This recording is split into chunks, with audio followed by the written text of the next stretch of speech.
Episode 9 is set to introduce many different aspects of both Jedi and Sith lore into this story by writer and director J.J. Abrams and Chris Terrio. This is Mike Zero. If you guys are new to the channel, do make sure to subscribe to see future Star Wars content.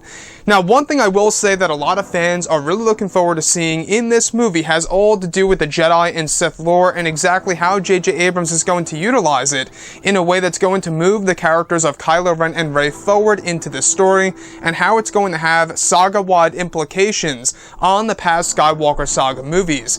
Now, these past couple of weeks or so, we've been learning a whole lot more about this film when it comes to some of the set leaks, the set designs, the concept art and storyboard descriptions, etc. One of which has all to do with Rey, the Lost City, as well as the First Jedi, and how it will affect the prequel trilogy era.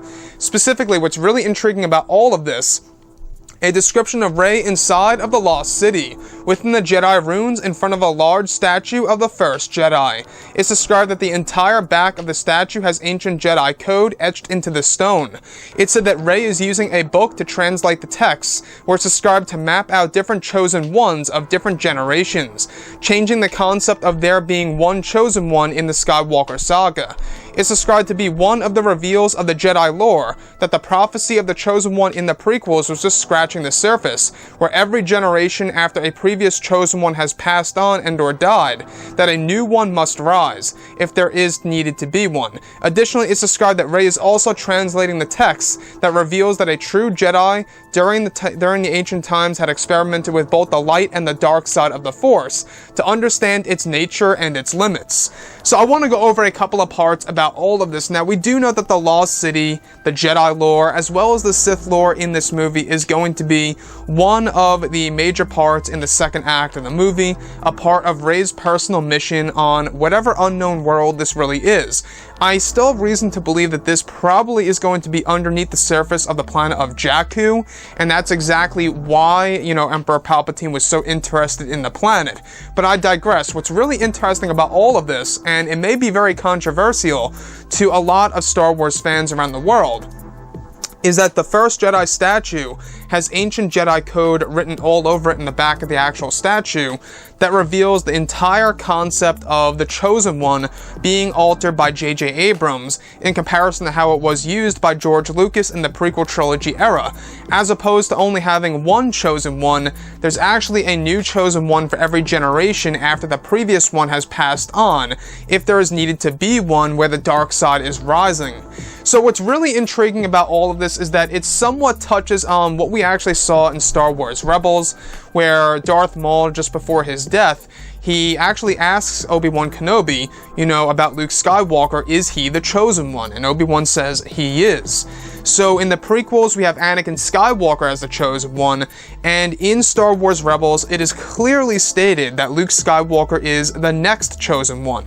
So what's really interesting about this is that the reason as to why Luke was the new Chosen One is because Anakin Skywalker died, along with becoming Darth Vader. And it seems as though that J.J. Abrams is trying to make this even all the more clear in Episode 9, that's going to change how we view the prequels, where it's not just related to the Skywalkers that are the Chosen Ones, or just the Chosen One, but there were also other ones before the events of the Skywalker saga.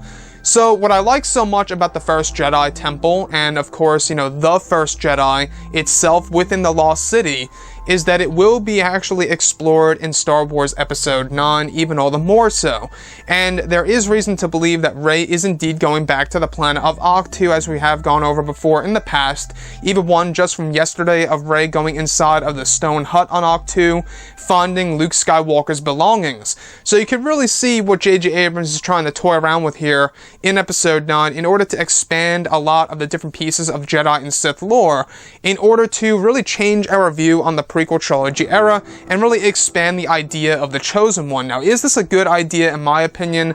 I don't know about you guys, but I think that the Chosen Ones, if you will, should definitely stay within the Skywalker family. Keep it with, of course, Anakin and Luke, and leave it at that. And if they really wanted to, they could make it Ben Solo. However, I'm not quite sure, who's going to be the chosen one, the next one, if you will, in Star Wars Episode 9. Is it going to be Rey, or is it going to be Kylo Ren / Ben Solo? Honestly, guys, I think that Ben Solo would be a better fit for being the chosen one, since he is connected to that Skywalker lineage, Force, and how it all works. So, in their point of view, during the ancient times, that's exactly what a true Jedi would do. And it also falls directly in line with the other leaks that we heard about Luke Skywalker actually studying the ways of Darth Plagueis in, of course, the manuscript of Darth Plagueis. It's likely that Luke actually learned about the ancient ways of the Jedi by exploring aspects of the dark side in order to just understand it in great detail. So let me know what you guys think about J.J. Abrams, altering the concept of the Chosen One and explaining it in full detail here and kind of just expanding off of that idea that was really implemented into the prequel trilogy era that will be reintroduced in, of course, the sequel trilogy. Anyways, guys, drop a comment below. Let me know what you think about all of this in the comments. And if you guys did enjoy the content for today, do make sure to drop a thumbs up on this video to support the channel. I thank you all so very much for the kind support, and I'll catch you guys next time.